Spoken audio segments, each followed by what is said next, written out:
कौन कहता है कि बुढ़े इश्क नहीं करते, इश्क करते हैं मगर लोग उन पर शक नहीं करते। झिनकू प्रसाद का दोस्त छोटे लाल झिनकू प्रसाद के घर रात 11 बजे बैठकर उससे बातें कर रहा था और झिनकू प्रसाद की जवान बेटी अनीता अपने रूम में लेटी हुई थी और छोटे लाल झिनकू प्रसाद से बातें करते करते छोटे लाल कहने लगा अब मैं घर जा रहा हूँ। झिनकू प्रसाद भी कहने लगा कि मुझे अब नींद लग रही है और जैसे झिनकू प्रसाद सो गया छोटे लाल झिनकू प्रसाद बुढ़ापा और चढ़ता जोश की कहानी मैं आपको विस्तार से सुनाता हूँ। कृपया वीडियो में अंत तक बने रहे प्यारे दोस्तों। झिनकू प्रसाद और छोटे लाल दोनों दोस्त थे। झिनकू प्रसाद की उम्र 65 साल और छोटे लाल की उम्र लगभग 55 साल थी। झिनकू प्रसाद के घर छोटे लाल अक्सर आया जाया करता था और वह देर रात तक झिनकू प्रसाद के घर बैठकर वह बातें किया करता था और कभी कभी वह उसके घर भोजन भी कर लेता था। जब रात हो जाता था तब वह अपने घर जाकर सोता था। 21 मई 2023 की बात है। झिनकू प्रसाद के ससुराल में उसके साले की लड़की की शादी थी। झिनकू प्रसाद की पत्नी और उसका बेटा और उसकी बहू ससुराल चले गए और झिनकू प्रसाद अपने बेटी को रोक लिया, अनीता को रोक लिया कि कम से कम मुझे भोजन तो बनाएगी खिलाएगी, और वह घर पर रुक गया। और इधर शाम होते ही छोटे लाल झिनकू प्रसाद के घर आ गया और झिनकू प्रसाद से बैठकर बातें करने लगा। अनीता भी भोजन बनाने लगी और भोजन बनाकर अपने पिता झिनकू प्रसाद को भोजन दी। तभी झिनकू प्रसाद बोला अपने अंकल छोटे लाल को भी भोजन दे दो।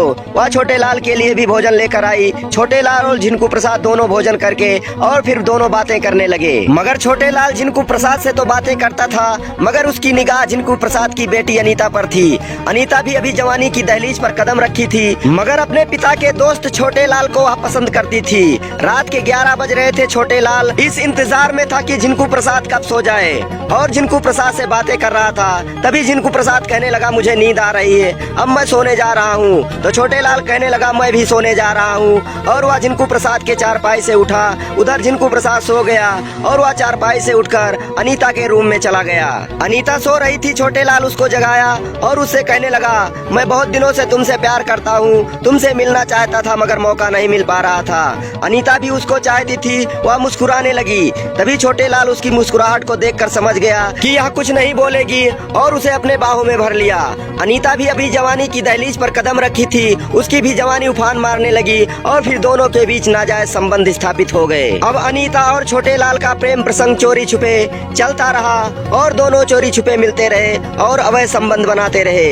एक रात की बात है। छोटे लाल अनीता से मिलने गया। अनीता छत पर सोई हुई थी क्योंकि उसके परिवार के सभी लोग घर में सोते थे मगर वह छत पर सोई थी क्योंकि उसे छोटे लाल से मिलना था। उस रात छोटे लाल किसी तरह दीवार पर चढ़कर उसके छत पर गया और अनीता और छोटे लाल दोनों अवैध संबंध बनाने लगे। तभी अनीता का भाई संदीप छत पर आ गया और अपने बहन और छोटे लाल को आपत्तिजनक स्थिति में देखकर वह क्रोध से आग बबूला हो गया और फिर वह छोटे लाल को पकड़ लिया। दोनों के बीच झगड़ा होने लगा। तभी पड़ोसी लोग छत पर आकर देखने लगे। संदीप छोटे लाल के गले को दबाकर उसे मौत के घाट उतार दिया और फिर उसे छत से धक्का दे दिया। पड़ोसी लोग देख रहे थे। पड़ोसियों ने पुलिस को फोन किया।